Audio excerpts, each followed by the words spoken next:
there is a specific, suffocating density to total darkness that biology simply did not equip the hominid eye to handle. When the central hearth of a prehistoric camp chokes on damp kindling and quietly dies out, the immediate result is not a philosophical meditation on the cosmos. It is a catastrophic, mathematically precise drop in the local food chain hierarchy.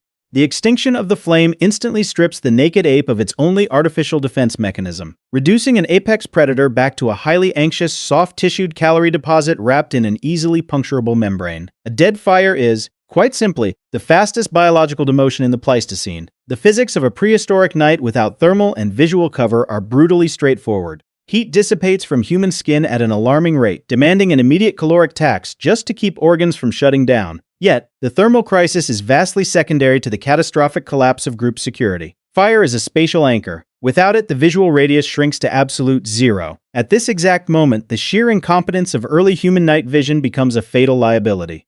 The rods and cones in the hominid eye are built for tracking ungulates in broad daylight, rendering them functionally useless when trying to spot a 200-pound ambush predator that actually evolved to operate past 6 p.m. The moment the embers die, panic is not a psychological failing. It is a neurological default setting. The resulting chaos is a logistical nightmare. A tribe of 12 hyper-vigilant primates, none of whom possess a structured vocabulary beyond urgent grunting, is suddenly plunged into a void where every snapping twig sounds like a saber-toothed cat. The immediate protocol is not an organized defensive perimeter. It is a frantic, uncoordinated scramble of blind flailing. Someone trips over the flint pile. A carelessly discarded marrowbone becomes a tripwire, instantly turning the tribe's best hunter into a horizontal obstacle. The collective heart rate of the pack spikes, burning through the day's hard-won foraging calories at a disastrous rate just to fuel pure, unadulterated paranoia. Attempting to reignite a fire in the dark exposes the absolute comedic inefficiency of primitive friction tools. Hand drill mechanics require immense downward pressure, bone-dry wood, and fine motor skills. Executing fine motor skills when the hands are shaking, the core temperature is dropping, and the brain is acutely aware that a leopard can see the exact thermal signature of the camp is functionally impossible. The friction generated by two sticks rubbed together in a blind panic is negligible compared to the sheer physiological friction of the human stress response. Every second spent fumbling with damp tinder in the dark is a statistical roll of the dice against predation. The hominid brain, severely overtaxed by sensory deprivation, begins generating false positives, turning the wind moving through dry grass into the phantom footsteps of a dozen approaching wolves. Social hierarchy completely disintegrates. The strongest male cannot assert dominance or direct strategy when no one can see his aggressive posture.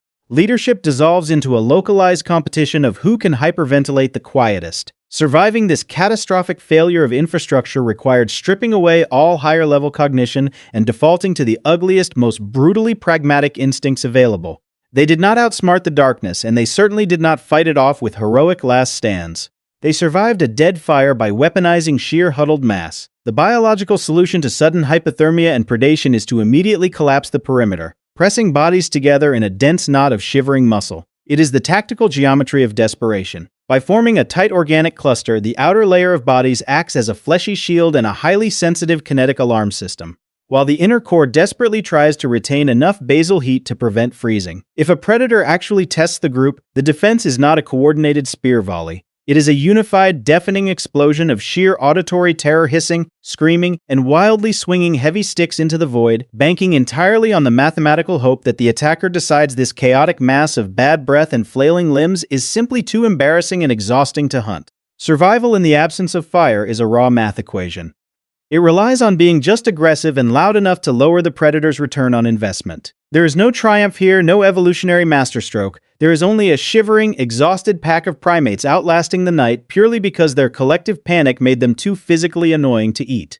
The mechanics of a dead fire illustrate the absolute razor's edge of prehistoric existence. A single gust of wind or a careless rotation of sentry duty instantly erased the illusion of dominance, violently resetting the ecological hierarchy. The margin for error was exactly zero. Prehistoric survival was not driven by grand intelligence or a noble conquest of the elements.